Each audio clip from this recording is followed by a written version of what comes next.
Assalamualaikum warahmatullahi wabarakatuh.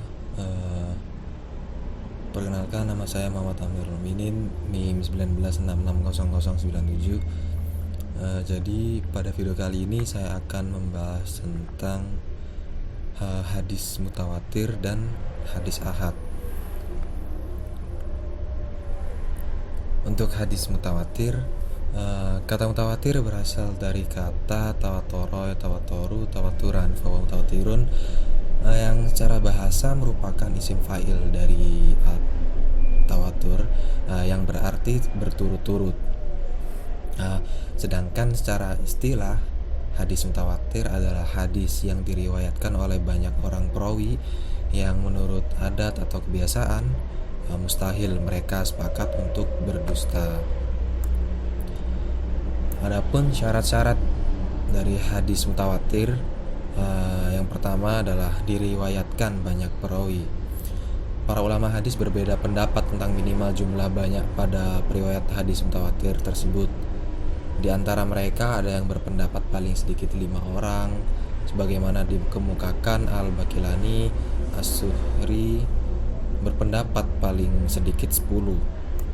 Pendapat lain ada yang mengatakan 40 orang, 70 orang, bahkan ada yang berpendapat 300 orang lebih. Tapi pendapat yang lebih kuat minimal 10 orang. Syarat yang selanjutnya yakni jumlah banyak bilangan perawi tersebut terdapat pada seluruh tingkatan atau tabaqat sanad. Maksudnya jumlah banyak orang pada setiap tingkatan atau tabaqat dari sanad, dari awal hingga akhir sanad. Jika jumlah banyak tersebut hanya pada sebagian sanad saja, tidak dinamakan mutawatir, akan tetapi nanti masuk pada hadis ahad. Kesamaan banyak para periwayat tidak berarti harus sama jumlah angka nominalnya, tetapi yang penting nilai verbalnya sama, yakni sama banyak. Misalnya pada awal sanad 2 orang, sanad kedua 3 orang, sanad berikutnya 10 orang, kemudian 20 orang, dan seterusnya. Yang seperti itu tidak dinamakan mutawatir. Namun jika sanad pertama 10 orang, sanad kedua 15 orang, sanad berikutnya 20 orang, kemudian 25 orang, dan seterusnya, jumlah yang seperti ini tetap dinamakan sama banyak, sehingga tergolong mutawatir. Kemudian syarat yang selanjutnya yakni menurut kebiasaan mustahil para perawi sepakat untuk berdusta. Kemudian syarat yang selanjutnya adalah beritanya bersifat indrawi. Jadi berita yang diriwayatkan ini dapat didengar dengan telinga atau dilihat dengan mata kepala, tidak disandarkan pada logika akal saja seperti sifatnya alam yang baru. Sandaran berita secara indrawi maksudnya dapat diindra dengan indera manusia. Kemudian pembagian hadis mutawatir. Hadis mutawatir terbagi menjadi 2 bagian. Yang pertama adalah mutawatir lafzi dan yang kedua adalah mutawatir maknawi. Mutawatir lafzi sendiri adalah apabila lafaz dan maknanya mutawatir yang dirawikan oleh perawi. Misal ada sebuah hadis yang artinya barang siapa yang sengaja berdusta dengan atas namaku, maka ia akan mendapatkan tempat duduknya dari api neraka. Hadis riwayat Bukhari. Imam Jalaluddin As-Suyuti menyebutkan bahwa Ibnu As-Shalah menyebutkan 62 orang sahabat yang meriwayatkan hadis di atas dengan susunan redaksi dan makna yang sama, sehingga termasuk dalam hadis mutawatir lafzi. Yang kedua adalah mutawatir maknawi, adalah hadis yang maknanya mutawatir sedangkan lafaznya tidak, atau dengan kata lain adalah hadis yang diriwayatkan perawinya berlainan dalam menyusun redaksi pemberitaan, tetapi berita pemberitaan yang berlainan itu terdapat penyesuaian dan kesamaan makna pada prinsipnya. Contoh, ada sebuah hadis yang berarti Rasulullah SAW tidak mengangkat kedua tangan beliau dalam doa-doanya selain dalam doa sholat istiqo, dan beliau mengangkat tangannya sehingga nampak putih-putih kedua ketiaknya. Hadis riwayat Bukhari Muslim. Hadis yang semakna dengan yang semacam itu tidak kurang dari 30 buah dengan redaksi yang berbeda-beda. Kendatipun hadis-hadis tersebut berbeda-beda redaksinya, namun karena mempunyai kadar mustarak atau titik persamaan yang sama, yakni keadaan beliau mengangkat tangan di kala berdoa, maka hadis tersebut disebut hadis mutawatir ma'nawi. Selanjutnya adalah hukum hadis mutawatir. Ulama hadis sepakat bahwa hadis mutawatir memberikan ilmu doruri, yaitu ilmu yang pasti dan tidak boleh diingkari kebenarannya. Mutawatir itu wajib diterima dengan yakin dan wajib diamalkan.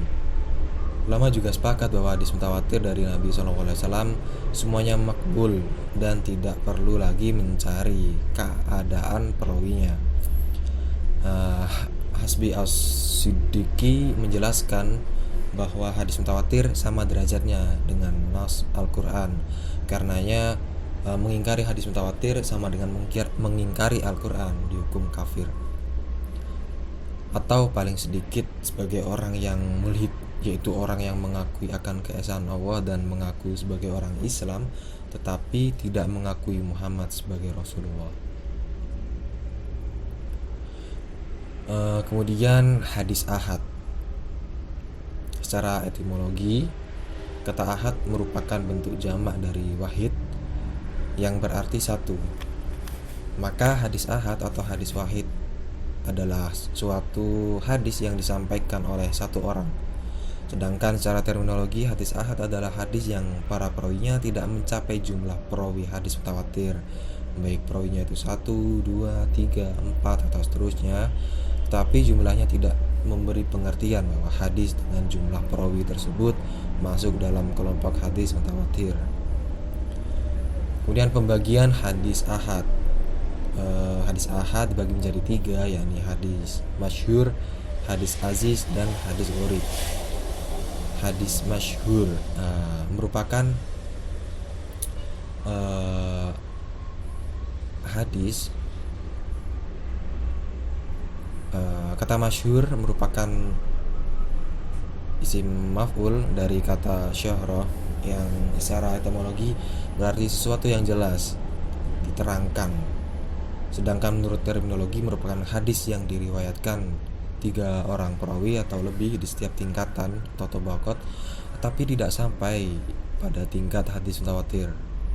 Contoh hadis masyhur adalah sebuah hadis yang artinya sesungguhnya Allah tidak akan mengambil ilmu dengan melepaskan dari dada seorang hamba, tetapi akan melepaskan ilmu dengan mengambil para ulama, sehingga apabila sudah tidak terdapat seorang yang alim, maka orang yang bodoh akan dijadikan sebagai pemimpin, lalu memberikan fatwa tanpa didasari ilmu.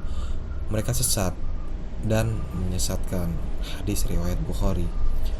Hadis di atas masyhur di tingkat sahabat karena diriwayatkan 3 orang sahabat, yakni Ibnu Amr, kemudian Aisyah, dan Abu Hurairah.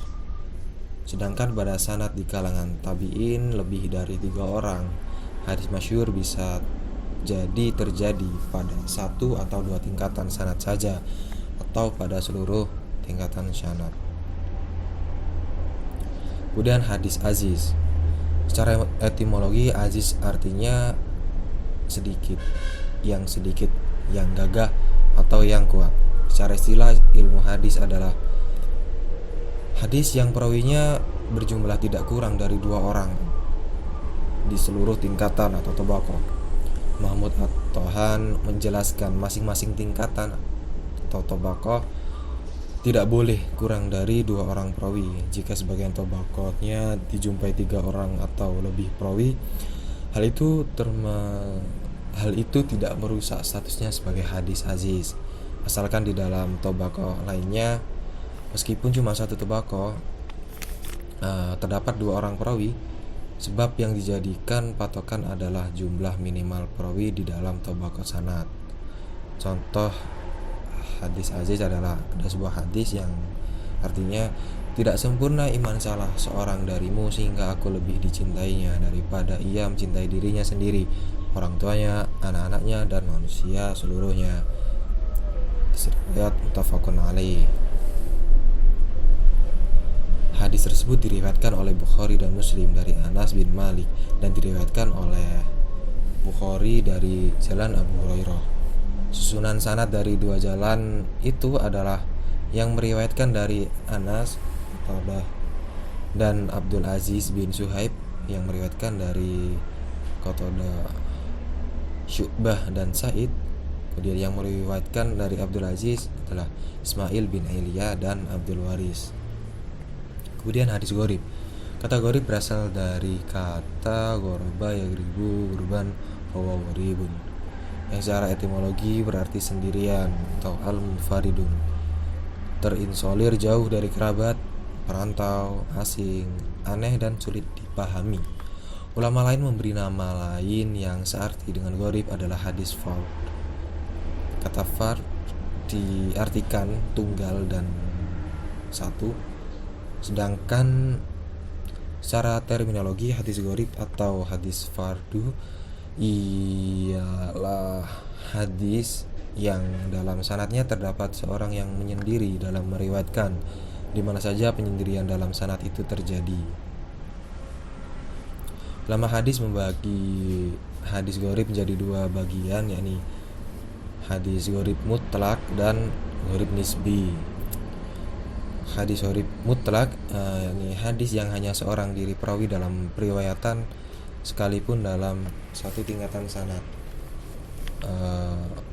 Contohnya ada sebuah hadis yang artinya hamba wala atau pewaris budak adalah yang memerdekakannya adalah daging, bagaikan daging nasab, tidak boleh dijual dan tidak boleh dihibahkan. Hadis riwayat Ahmad. Hadis di atas gharib mutlak karena hanya Abdullah bin Dinar dari Ibnu Umar sendirian yang meriwayatkannya. Kemudian hadis gharib nisbi. Menurut Mana al-Qattan, gharib nisbi atau disebut juga al-fardu an-nisbi, yaitu apabila keghariban terjadi pada pertengahan sanadnya, bukan pada asal sanadnya. Maksudnya satu hadis yang diriwayatkan oleh lebih dari satu orang perawi pada asal sanadnya, kemudian dari semua perawi itu hadis ini diriwayatkan oleh satu orang perawi saja yang mengambil dari para perawi tersebut. Misalnya hadis Imam Malik dari Zuhri dari Anas radhiyallahu anhu bahwa Nabi SAW masuk ke kota Makkah dengan mengenakan penutup kepala di atas kepalanya. Hadis riwayat Bukhari dan Muslim. Hadis ini hanya diriwayatkan oleh Malik dari Zuhri. Dinamakan dengan gharib nisbi karena kesendirian periwayatan hanya terjadi pada perawi tertentu. Mungkin cukup sekian penjelasan saya tentang hadis mutawatir dan hadis ahad. Kurang lebihnya mohon maaf. Wassalamualaikum warahmatullahi wabarakatuh.